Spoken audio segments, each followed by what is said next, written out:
কোন ধর্ম যদি এই দাবি করে যে যুক্তি ও বুদ্ধি দিয়ে ধর্ম বোঝা যাবে না, তাহলে আমরা আসলে কোন ঈশ্বরকে মানব?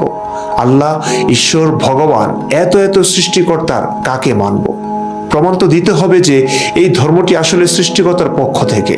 দুঃখজনকভাবে এমন প্রমাণ আমরা কোনো ধর্মেই পাচ্ছি না। ইসলাম নিয়ে সমালোচনা করলে দেখা যাচ্ছে তারা নাস্তিক বানিয়ে দিচ্ছে, মানে তারা ধরে নিয়েছে নবী মুহাম্মদই সৃষ্টিকর্তার পক্ষ থেকে একমাত্র দূত, তাই তার বিরুদ্ধে কিছু বলা মানে সৃষ্টিকর্তার অস্তিত্বকে অস্বীকার করা। না প্রিয় ভাই ও বন্ধুরা, ইসলাম নিয়ে সমালোচনা করার মানে এই নবী মুহাম্মদ আসলেই নবী কিনা, তাকে আসলেই আল্লাহ আমাদের জন্য পাঠিয়েছেন কিনা। হাজার অবতার নিজেদের ঈশ্বর বা আল্লাহর দূত হিসেবে দাবি করেছেন, এদের মধ্যে নবী মুহাম্মদ একজন মাত্র। তো তিনি আসলেই সত্য বলেছেন কিনা সেটি বোঝা।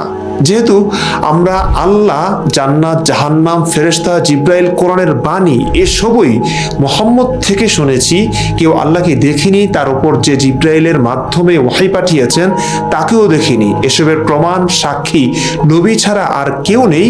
সেই কারণে আমাদের জানতে ও বুঝতে হবে, প্রশ্ন জিজ্ঞাসা করতেই হবে আসলে তিনি সঠিক কিনা, যাচাই বাছাই করতে হবে তিনি সত্যি বলেছেন কিনা আমাদেরকে।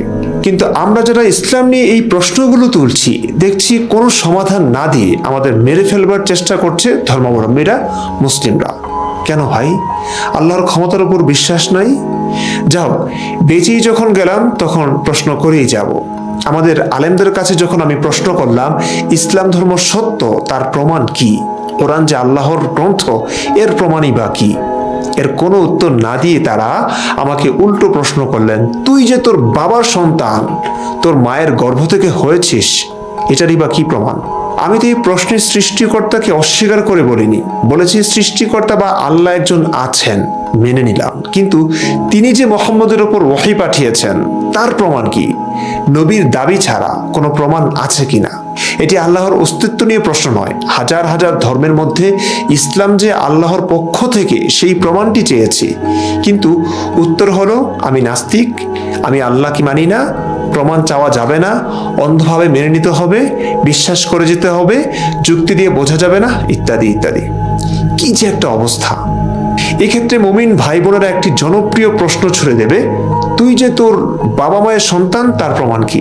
এই কথা বলে তারা বোধহয় বোঝাতে চান যেমনি ভাবে আমরা যে আমাদের বাবা মায়ের মিলনের মাধ্যমে হয়েছি, যেটি একটি গোপনীয় বিষয়, আমরা যেটি স্বচক্ষে দেখি না, প্রমাণ নেই, তেমনি ভাবে আল্লাহ যে আছেন তার অস্তিত্বেরও চাক্ষুষ কোনো প্রমাণ নেই। তবু আমাদের বাবা মাকে যেমনি ভাবে আমরা মেনে নিয়েছি, তেমনি ভাবে আল্লাহকে মানতে হবে, যুক্তি প্রমাণ ছাড়া, সংশয় ও সন্দেহ ছাড়া। আরে ভাই, কোন আল্লাহকে ঠিক মানবো আমরা? এই আল্লাহ, ভগবান, ঈশ্বর নামে তো হাজার হাজার ধর্ম সৃষ্টি হয়ে গেছে। এক একজন এক এক রকম, এক একজনের এক এক রকম রূপ, রং, ঢং, শাসন, বিধান, গ্রন্থ, সবকিছু আলাদা। কাকে মানবো আমরা? আল্লাহকে না হয় এভাবে মেনে নিলাম, কিন্তু আমার প্রশ্ন যে ছিল, সে আল্লাহ যে নবী মুহাম্মদের ওপর কোরআন অবতীর্ণ করেছেন, তার প্রমাণ কি? যা হোক, এখানে যে বিষয়টি হয়েছে সেটি হলো, প্রশ্ন ছিল ইসলামের আল্লাহ নিয়ে, তিনি চলে গেলেন মহাবিশ্বের সৃষ্টিকর্তার কাছে। তবু যদি তাদের প্রশ্নটা যৌক্তিক হতো, বুঝতে পারছি এটি তাদের কাছে একটি জনপ্রিয় প্রশ্ন। খালেদ মহিউদ্দিনের শোতে শায়েখে চরমনাইও একই উদাহরণ দিয়েছেন। ধর্মের সমালোচনা নিয়ে বাক স্বাধীনতা থাকতে দেওয়া যায় না, এই মর্মে উদাহরণটি দিয়েছিলেন তিনি। তিনিও ধরে নিয়েছেন ইসলাম নিয়ে প্রশ্ন করলে সেটি বাপের অস্তিত্ব নিয়ে প্রশ্ন তোলার মতো, এটি মানা যায় না। তাই নাস্তিকদের প্রশ্ন করতে দেওয়া যাবে না, সমালোচনা করতে দেওয়া যাবে না, বাক স্বাধীনতা দেওয়া যাবে না। চলুন শুনি তিনি কি বলেছেন। আপনার কয় ভাই? আপনার কয় ভাই? 3 ভাই। 3 ভাই। আচ্ছা, 3 ভাই যদি এখন করি সমালোচনা, বাবা আমার বাপ কি বাপ না, তখন আপনি কি করবেন? আপনার বাবা 3 ভাই যদি বাবা নিয়ে প্রশ্ন তুলেন যে আমার বাপ কি বাপ না, তখন কি করবেন? সেটা একটু প্রশ্ন আমার এগুলিতে, মানে আমি দেখেন, হ্যাঁ, মূল প্রশ্নটা হলো এখানে আমরা 7 ভাই 1 বোন, এখানে বাবা মা নিয়ে কোনো প্রশ্ন তুলে না। এইটা বিশ্বাস করব কি করব না, এই আদর্শ মানবো কি মানবো না, এটা বোকা। এটাকে নিজের, এটা ব্যক্তি অভিব্যক্তি, ব্যক্তি স্বাধীনতা বলে না। এখন আমরা 3 ভাই, আমরা 7 ভাই যদি বাবাকে নিয়ে আলোচনা শুরু করি, সে আমার বাবা কি বাবা না, এর নাম হলে স্বাধীনতা না। চলুন তাহলে বাবার অস্তিত্ব আর আল্লাহর অস্তিত্ব এই দুটি কি এক কিনা একটু বোঝার চেষ্টা করি। আমি কি করে জানলাম আমার পিতাই যে আমার বাবা? সোজা উত্তর, ছোটবেলা থেকে উনি আমাকে প্রতিপালন করেছেন। উনি চাকরি করে আমাকে খাওয়াচ্ছেন, পড়াচ্ছেন, অসুস্থ হলে হাসপাতালে নিয়ে যাচ্ছেন, সব রকমের দেখাশোনা করছেন, দায়িত্ব নিচ্ছেন। অন্য কেউ তা নেয়নি। এই কারণে আমি তাকে বাবা হিসেবে মানি, বিশ্বাস করি। তিনি আমার পিতা, পিতা মানে পালনকর্তা। আল্লাহর ক্ষেত্রে কি এমন হচ্ছে? আমাকে খাওয়াচ্ছেন, পড়াচ্ছেন, প্রয়োজনে টাকা দিচ্ছেন, অসুস্থ হলে তিনি ডাক্তারের কাছে নিয়ে যাচ্ছেন? কিছুই তো না। বরং এই আল্লাহ খাওয়ান, পরান, রিজিকের মালিক আল্লাহ বলে বলে ওয়াজ করে করে হুজুররা আমার পকেট বরং ফাঁকা করছেন। কিভাবে আল্লাহ আর বাবা এক হবেন বলুন তো?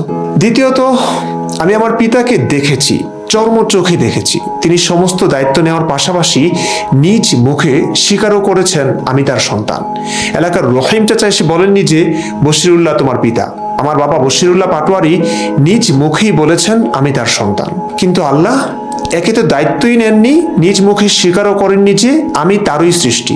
আমি মোহাম্মদকে নবী বানিয়েছি তোমাদের জন্য, তোমরা তাকে মানো, এটাও তিনি বলেননি। সবটুকুই শুনেছি নবী মোহাম্মদ থেকে।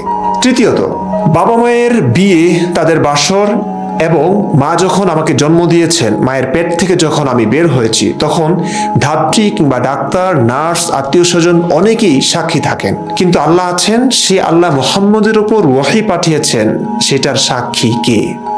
শুধু নবী নিজেই। কিভাবে এক হলো? আমি দাবি করলাম আমার ওপর মহান আল্লাহ পাক ওহী পাঠিয়েছেন, সালেনিয়নের সাথে 7 আসমানে বিয়ে দিয়েছেন, মিয়া খলিফার সাথে আমার বাসর হয়েছে আরশে আজিমে, কিংবা নায়িকা পূজা চেরির সাথে আল্লাহ পাক বিয়ে দিয়েছেন, সে শুধুই আমার। সুতরাং এইসব সুন্দরী সেক্সি নারীরা সবাই আমার, আর কারোর সাথে ইটিস পিটিস করা যাবেই না। আপনি প্রশ্ন করলেন কি প্রমাণ আছে যে মহান আল্লাহ পাক এদের সাথে তোমাকে বিয়ে দিয়েছেন? আমি বললাম আমি সাক্ষী, আমি প্রমাণ। আমি নিশ্চিত জানি আপনি আমায় দিবেন জুতার বাড়ি। চতুর্থত, যাকে আমি আমার জনক বলে মনে করছি, তিনি যদি সত্যিকার অর্থেই আমার জনক বা পিতা না হন, তাতে কারো কিছু যায় আসে না, ক্ষতি হচ্ছে না। কিন্তু ইসলামের আল্লাহ বা নবীকে না মানলে তো কল্লাই থাকছে না আমাদের।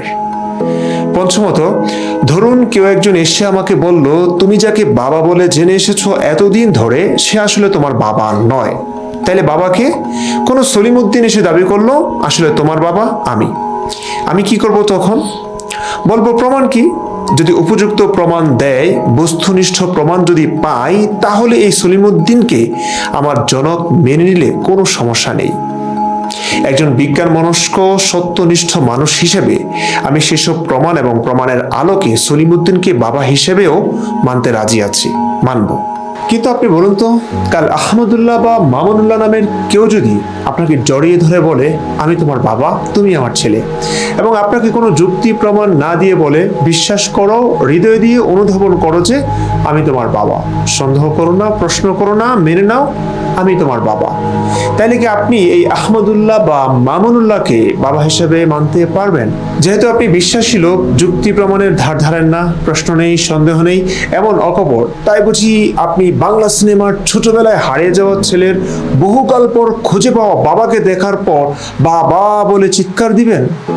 আহমদুল্লাহ বা মামুনুল্লাহকে জাপটে ধরে বাবা বলে গালে চোখে মুখে চুমু খেতে থাকবেন আর বলতে থাকবেন, কোথায় ছিলে বাবা এতদিন তুমি? নিশ্চয়ই আপনি হাসছেন আমার কথা শুনে। আপনিও পারবেন না এমন কাউকে বাবা বলে মেনে নিতে, তাই তো? কি করবেন তাহলে? প্রমাণ চাইবেন। কেন? আপনি না বিশ্বাসী লোক, হৃদয় দিয়ে তাকে ধারণ করতে পারছেন না বুঝি? আশেপাশে তাকান, সব মানুষের একজন বাবা আছে, তাই আপনার বাবাও থাকবেন। সন্দেহ না করে, প্রশ্ন না করে, হৃদয় দিয়ে বাবাকে মানতে পারছেন না কেন তাহলে? আসলে আপনি নিজেও অন্ধভাবে কাউকে পিতা বা জনক হিসেবে মানতে পারছেন না। এক্ষেত্রেও আপনি যুক্তি ও প্রমাণ চান।